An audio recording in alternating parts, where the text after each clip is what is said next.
Existem partes da internet que não foram feitas para serem acessadas, sites que parecem inocentes, mas escondem códigos de outra realidade, canais que somem do nada depois de mostrar demais, personagens que talvez nunca tenham sido pessoas de verdade, e lugares onde o sofrimento é transmitido ao vivo, para quem pagar mais. Fala galera, aqui é o Drake. Hoje no Abismo do Medo, nós iremos acompanhar alguns casos que comprovam que às vezes a internet pode ser bastante obscura e aterrorizante, como por exemplo, um jogo da Deep Web que carrega o nome do próprio diabo, além de uma youtuber um tanto estranha, que há literalmente uma década está deixando as pessoas confusas.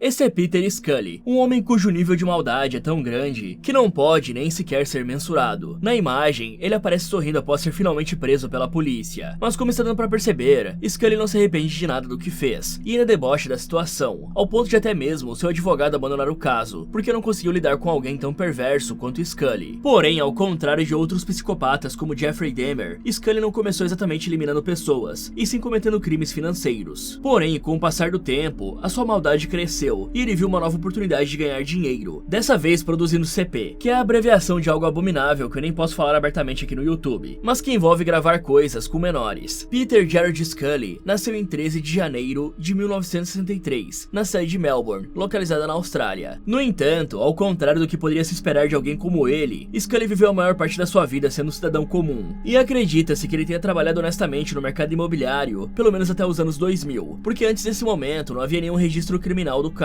Então, quando Scully completou 37 anos de idade, no começo dos anos 2000, ele simplesmente montou um esquema de pirâmide, envolvendo o mercado imobiliário para enganar as pessoas e assim lucrar em cima do prejuízo dos seus clientes. Scully se apresentava como um especialista em investimentos, quando na verdade, ele era mais um picareta. Porém, usando toda a sua lábia e manipulação, o cara conseguia convencer as pessoas a aplicar grandes quantias de dinheiro em projetos de construção, que ainda estavam em desenvolvimento, como por exemplo, um prédio que estava sendo construído em uma área bastante valorizada de uma cidade.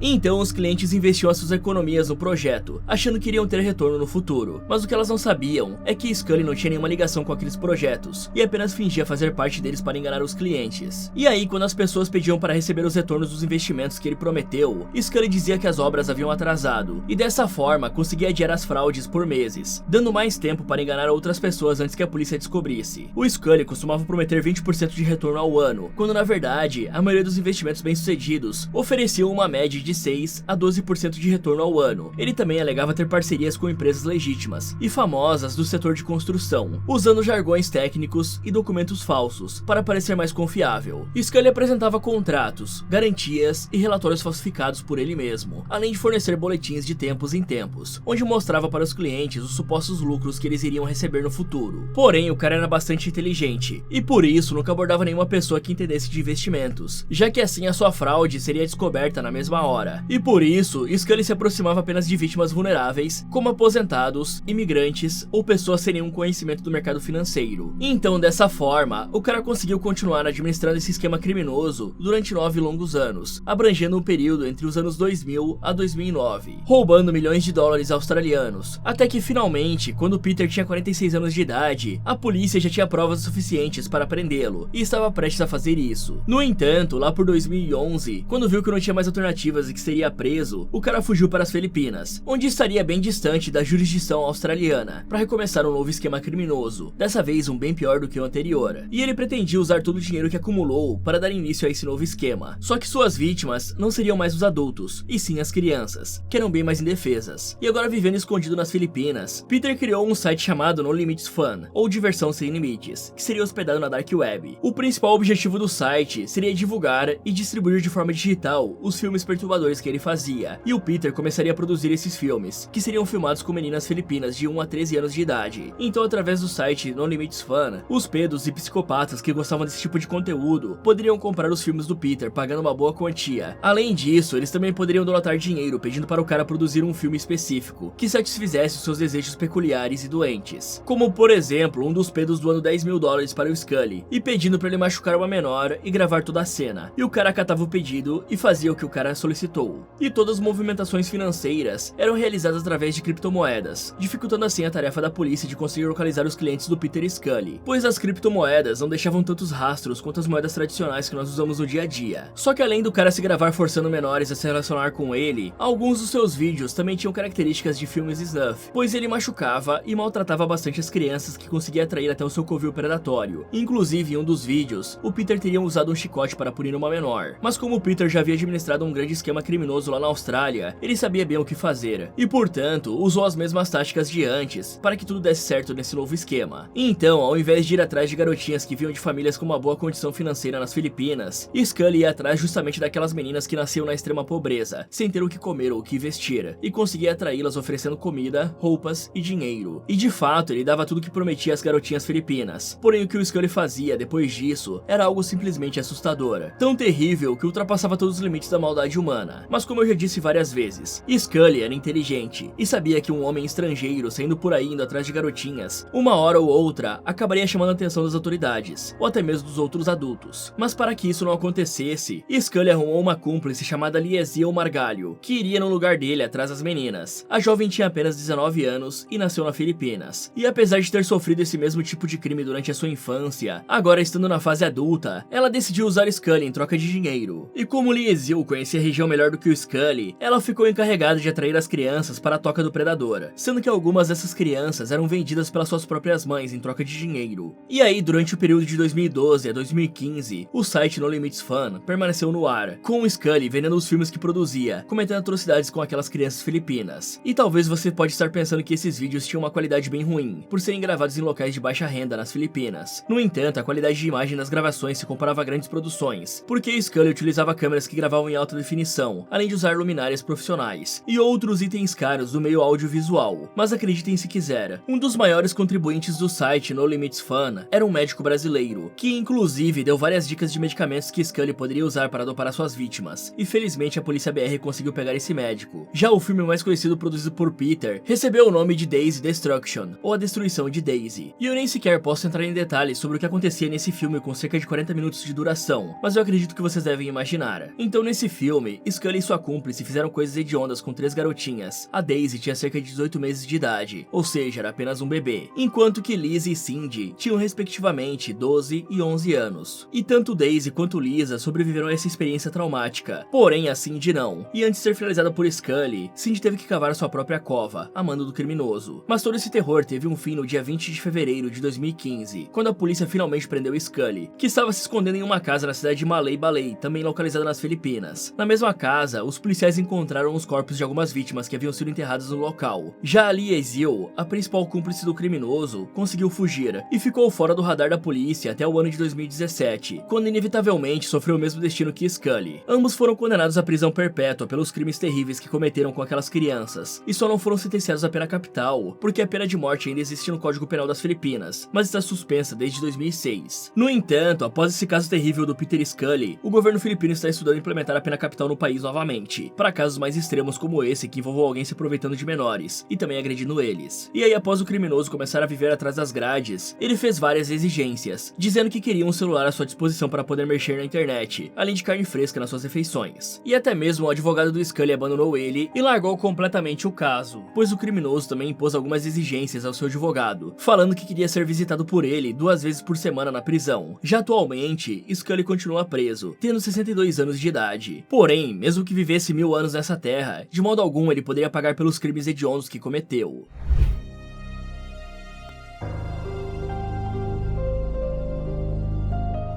Jogos de terror fazem parte de um gênero que infelizmente perdeu a popularidade nos últimos anos, mas que fazia um enorme sucesso em meados de 2012 a 2016, onde tivemos vários grandes lançamentos do gênero, como Outlast, Five Nights at Freddy's 2 e 3, Slender, The Eight Pages, The Evil Within e mais outros títulos que fizeram um enorme sucesso na época. Porém, existe um game que talvez seja o mais assustador entre todos esses citados, e que ao mesmo tempo é o mais desconhecido deles, e que carrega um mistério que até hoje permanece sem uma solução. Toda essa história teve início em um canal do YouTube chamado Obscure Horror Corner, que atualmente conta com 101 mil inscritos e 107 vídeos postados. O canal, que se encontra inativo desde 2015, era administrado por um cara chamado Jamie, cujo sobrenome ninguém conhece. Jamie postava no seu canal apenas gameplays de jogos de terror, ignorando completamente outros gêneros, como ação, aventura ou FPS. Isso mostrava que ele era um fã de carteirinha dos jogos que davam medo. O Jamie postou a sua primeira gameplay em 16 de janeiro de 2014, na qual jogava um game de terror, chamado Dark Tales from the Lost Soul, lançado para o clássico PlayStation 1. No entanto, após postar 103 vídeos no seu canal, Jamie encontrou um jogo diferente de tudo que ele já havia visto até aquele momento. Esse jogo mexeu tanto com a sua vida, que ele decidiu abandonar de vez o canal. O nome do game é Sad Satan, e você deve imaginar que um jogo que carrega o nome do diabo deve ser bem assustador e aterrorizante. No total, o Jamie postou 4 gameplays do Sad Satan, totalizando mais de 6 milhões de visualizações, sendo que antes disso, os vídeos do cara costumavam pegar números bem menores do que isso, variando entre 10 a 60 mil views, ou seja, tinha algo de especial no jogo Sad Satan, que conseguiu atrair um público gigantesco para o canal do Jamie. Também vale ressaltar que antes dele postar essas gameplays em seu canal, ninguém conhecia o jogo Sad Satan, e segundo o próprio Jamie, ele conseguiu baixar o game através da Dark Web, depois que viu um usuário recomendando o jogo nos comentários de uma postagem. Mas afinal de contas, o que tinha de tão especial nesse jogo ao ponto dele atrair a atenção de literalmente milhões de pessoas? E bom, o jogo consistia basicamente em um personagem andando por corredores claustrofóbicos e pouco iluminados, o que já seria um ótimo motivo para deixar vários jogadores aterrorizados.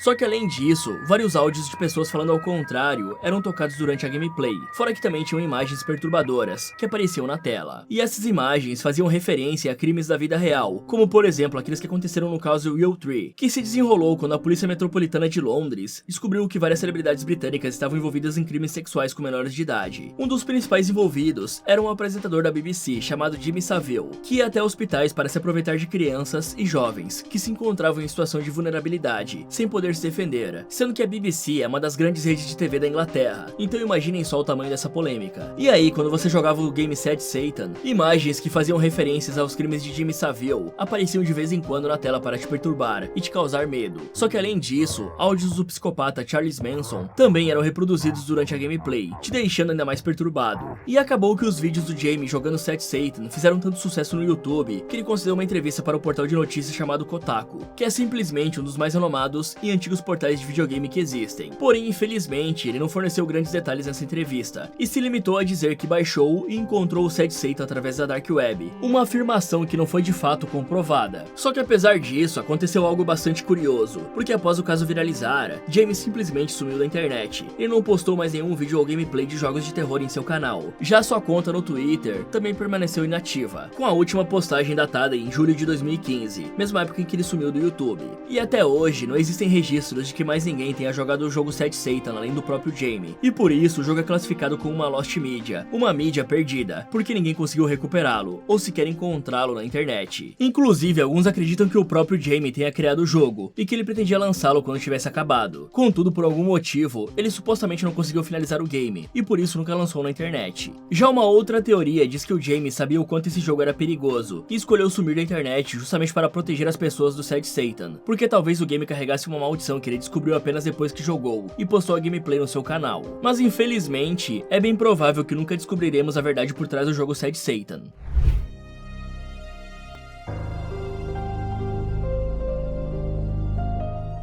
Passando agora para o próximo caso, eu queria começar te fazendo uma pergunta. Você sabe, ou pelo menos já ouviu falar de ARGS? Se a sua resposta for não, essa sigla basicamente significa Alternate Reality Games, ou em português, jogos de realidade alternativa. Eles não necessariamente significam um jogo tradicional, como aqueles que estamos acostumados a jogar em um videogame, mas sim uma experiência de entretenimento, que mistura elementos do mundo real com os do mundo virtual, criando assim uma experiência única e imersiva para as pessoas que estão acompanhando. Um belo exemplo disso é o site I Love Bees. Esse caso aconteceu em 2004, e tudo começou com um site aparentemente inofensivo, chamado I Love Bees, que parecia ter sido criado por uma apicultora, como se fosse um blog dela dedicado a falar unicamente de abelhas, algo que era bastante comum antigamente. Se a pessoa gostava de um assunto, ela poderia criar um blog para falar só daquilo, e nesse caso seria apicultura. No entanto, em um dado momento, o site simplesmente começou a apresentar mensagens corrompidas, códigos estranhos e indecifráveis, como se tivesse sido hackeado por algo ou por alguém, mas aquilo não fazia sentido. sentido, porque afinal de contas, quem iria querer hackear um blog de apicultura? Até que depois de um tempo, uma resposta finalmente surgiu, e no local mais improvável de todos, um trailer de um jogo de videogame, que aparentemente não tinha nenhuma relação com o site. E é justamente aí que se encaixa o conceito de jogos de realidade alternativa que mencionamos agora há pouco. E tudo aconteceu no trailer do jogo Halo 2, que era um exclusivo de Xbox na época, onde apareceu rapidamente um link de um site, que era o ilovebees.com, aquele mesmo que tinha sido supostamente hackeado. Então, na história do Halo 2, uma inteligência artificial oriunda do universo de Halo caiu acidentalmente na Terra e infectou o site de uma senhora chamada Donna, a proprietária do blog ilovebees.com. Ou seja, os desenvolvedores do Halo misturaram um jogo de videogame com a vida real, porque de fato o site existia, e você poderia acessá-lo na época, e ver como estava a aparência dele após ter sido hackeado por essa IA mal intencionada que caiu na Terra, segundo a história do game, é claro. Já uma das partes mais inovadoras dessa ideia aconteceu quando o site começou a publicar algumas localizações do mundo real. E aí os jogadores perceberam que esses locais divulgados no site hackeado indicavam telefones públicos espalhados pelos Estados Unidos. Então quem ia até o local por curiosidade percebeu que o telefone tocava de vez em quando. E sempre que a pessoa atendesse, a mesma inteligência artificial que hackeou o site começaria a falar com a pessoa através do telefone público. Mas é claro que ela não chegava a conversar com a pessoa, porque era apenas uma gravação de voz. Porém, ainda assim, isso não deixa de ser algo bem legal considerando a época em que o jogo saiu. Só que por mais legal que tenha sido essa ideia, eu garanto que nada se compara com o próximo caso de jogos de realidade alternativa que iremos acompanhar agora, e que não é bem um game tradicional como o Halo 2, e sim uma youtuber que conseguiu criar uma personagem tão convincente, ao ponto de milhares de pessoas ficarem se questionando se a personagem era de fato real. E você com certeza deve conhecer a Poppy, essa youtuber que desde 2014 está produzindo vídeos enigmáticos, que fazem as pessoas criar várias teorias do seu real significado. Só que o pior de tudo é que os vídeos têm uma qualidade super alta, e isso desde o primeiro vídeo que ela postou, parecendo ter sido gravado em um estúdio com câmera e iluminações profissionais. Porém, algo assim não faz sentido, já que o normal é o youtuber começar com uma qualidade mais modesta e ir melhorando ao longo do tempo conforme o dinheiro for entrando, como aconteceu comigo, por exemplo. O meu primeiro vídeo eu gravei com o microfone do meu headset, e depois, com o tempo, eu fui melhorando o setup de gravação. No entanto, com a Poppy, desde o começo ela teve uma grande produção. Mas vamos logo para o que interessa. Dentre os vídeos mais conhecidos da youtuber, nós temos esse em que ela basicamente só come um algodão doce sem dizer nada, enquanto que nesse outro, ela fica literalmente 10 minutos repetindo a frase I am Poppy. Então, basicamente, todos os vídeos da Poppy seguem essa mesma temática estranha, onde ela age e se comporta como se fosse um robô, ao mesmo tempo em que fica fazendo coisas estranhas e sem sentido. Porém, o que deixa as pessoas tão intrigadas é que a Poppy não está fazendo isso há 1, 2 ou 3 anos apenas para ganhar hype, e sim há literalmente uma década. Já os fãs da Poppy que assistiram a todos os seus vídeos e analisaram eles minuciosamente em busca de pistas, chegaram à conclusão que ela é uma jovem que está sofrendo uma espécie de controle mental, sendo manipulada pelo seu dominador, que nesse caso é um homem chamado Titanic Sinclair, um produtor musical que cuida da carreira da Poppy desde o começo. E segundo os fãs dela, a maior prova disso é o clipe musical chamado Low Life, onde mostra que o próprio diabo, isso aí mesmo, seria o responsável por gerenciar a carreira dela. E, inclusive, logo no começo do clipe, ela faz um sinal do Baphomet, demonstrando assim a fidelidade aos seus verdadeiros mestres. Mas voltando a falar do Titanic Sinclair, aquele mesmo produtor musical que descobriu a Poppy, acontece que bem antes dele ser produtor da Poppy, ele agenciava uma outra cantora, conhecida como Mars Argo. E na verdade os dois eram namorados, e chegaram a gravar um clipe musical juntos, que é esse aqui que está aparecendo na tela. Porém, agora vem a parte mais interessante, que fará o seu cérebro explodir. Acontece que a Mars Argo produziu o mesmo conteúdo que a Poppy produz hoje em dia, que consistia em agir como se fosse um robô e ficar falando frases repetitivas sem nexo. Só que isso aconteceu bem antes da Poppy publicar o seu primeiro vídeo, então podemos dizer que a Mars Argo foi na verdade a primeira Poppy. No entanto, sem nenhuma explicação e de forma bastante repentina, Mars Argo simplesmente sumiu da internet. Seus vídeos foram excluídos do YouTube e ninguém sabia o paradeiro dela. E logo depois surgiu a Poppy, agenciada pelo Titanic Sinclair, o ex-namorado da Mars Argo. Com o desaparecimento repentino da Mars Argo da internet e a chegada quase imediata da Poppy, também produzida pelo Titanic Sinclair com uma estética quase idêntica, muitos fãs passaram a especular se a nova artista teria assumido o lugar da anterior, como se fosse parte de um projeto reaproveitado. Mas essas são apenas teorias criadas pelo público, sem qualquer confirmação oficial. Porém, lá por 2018, a Mars Argo reapareceu na internet, dessa vez para contar toda a verdade.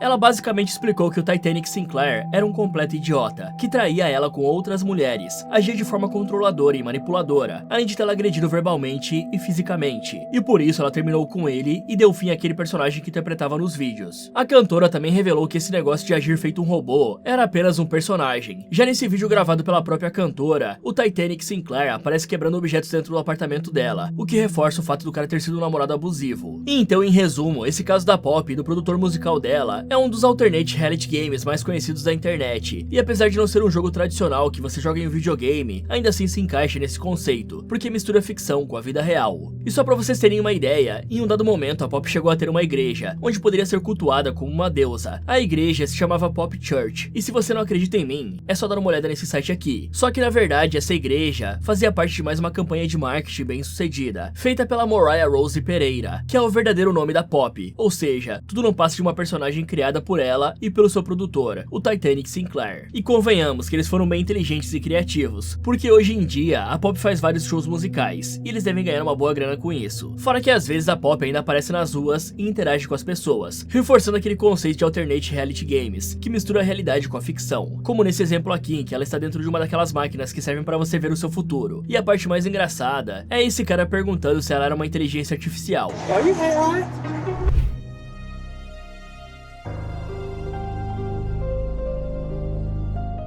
Red Room, ou Quarto Vermelho em português, é um dos vários temas que abrangem a Deep Web, e que pode se assemelhar bastante com o caso do Peter Scully que acabamos de acompanhar. No entanto, o que diferencia os Red Rooms dos filmes de snuff produzidos pelo Scully é que tudo acontece ao vivo, com os usuários podendo interagir com o crime a qualquer momento. Então, explicando de forma bem resumida, os chamados Quartos Vermelhos são salas ao vivo hospedadas na Deep Web, onde as pessoas que gostam de consumir esse tipo de conteúdo poderiam acessar para ver em tempo real a vítima sofrendo punições físicas e sendo eliminada no final de tudo. Seria praticamente o filme Albergue, mas ao vivo. E aí os usuários que acessavam o Red Room poderiam donatar dinheiro para decidir o que aconteceria com a vítima em tempo real. Por exemplo, alguém poderia doar $100, pedindo para que o carrasco que estivesse conduzindo toda a sessão arrancasse uma parte específica do corpo da vítima. E assim o carrasco faria esse pedido do usuário, que pagou $100. E é como eu falei, isso parece bastante com a série de filmes de terror chamada O Albergue, onde as vítimas eram dopadas, sequestradas e forçadas a participar de sessões que sofriam punições severas. Inclusive, eu acho que no Albergue 3, onde as sessões passam a acontecer ao vivo, com várias pessoas ricas assistindo a tudo em uma sala VIP, eles podiam apostar e também doar dinheiro para decidir o futuro das vítimas, bem parecido com os Red Rooms. E algo bem interessante é que o Eli Roth, o criador e também o diretor da série de filmes de O Albergue, se inspirou em relatos e lendas urbanas da internet para criar toda a trama dos filmes. E talvez ele tenha lido algo sobre os Red Rooms enquanto procurava inspiração na internet. Mas apesar disso, existem inúmeros relatos em fóruns, de pessoas que supostamente acessaram um Red Room por pura curiosidade, ou até mesmo foram parar lá sem querer, e ficaram traumatizadas e chocadas com o que viram acontecer ao vivo. Já por outro lado, existem várias fontes que dizem que os Red Rooms não passam de um mito, uma lenda urbana da Deep Web, porque até hoje nenhuma autoridade comprovou a existência deles. Só que isso não significa necessariamente que eles não existam, e sim apenas que não foram capazes de prender as pessoas envolvidas nesse tipo de crime. Até porque quando se trata do nível de maldade de alguns, não podemos duvidar, e quem sabe não tenha uma versão do Peter Scully por aí, que ao invés de filmar tudo e transformar em um filme, prefira fazer ao vivo em uma espécie de live stream. Uma possível evidência disso vem de investigações feitas por criadores de conteúdo como o americano Matthew Santoro, que já abordou temas obscuros da Deep Web em seus vídeos. Ele relatou que existem sites que seguem exatamente essa proposta dos chamados Red Rooms, supostas transmissões ao vivo onde as vítimas são torturadas e até eliminadas mediante pagamento. E um dos exemplos mencionados, o acesso só era liberado após o pagamento de uma quantia em Bitcoin, o que levanta suspeitas de que muitos desses sites possam ser apenas scams, ou seja, golpes criados para tirar dinheiro de pessoas que infelizmente estão dispostas a consumir esse tipo de conteúdo macabro. E há ainda a possibilidade de alguns desses sites serem armadilhas criadas pelas próprias autoridades. O FBI, por exemplo, já usou essa tática em operações anteriores, como no caso do site Playpen, uma plataforma de CP na internet, que foi tomada e operada temporariamente pelos agentes para identificar e prender os usuários. Ou seja, o próprio governo pode usar essa rede oculta para caçar criminosos. E nesse cenário, cair em uma armadilha pode ser só uma questão de tempo. No entanto, até o momento, os Red Rooms não passam de uma lenda urbana da internet, porque de acordo com grandes agências e organizações como o FBI e Interpol, não há nenhuma comprovação de que algo assim existe, ou sequer já existiu. Fala galera, você conhece algo tão obscuro na internet que tirou o sono e te deixou intrigado? Me contem nos comentários. Muito obrigado por assistir e até o próximo.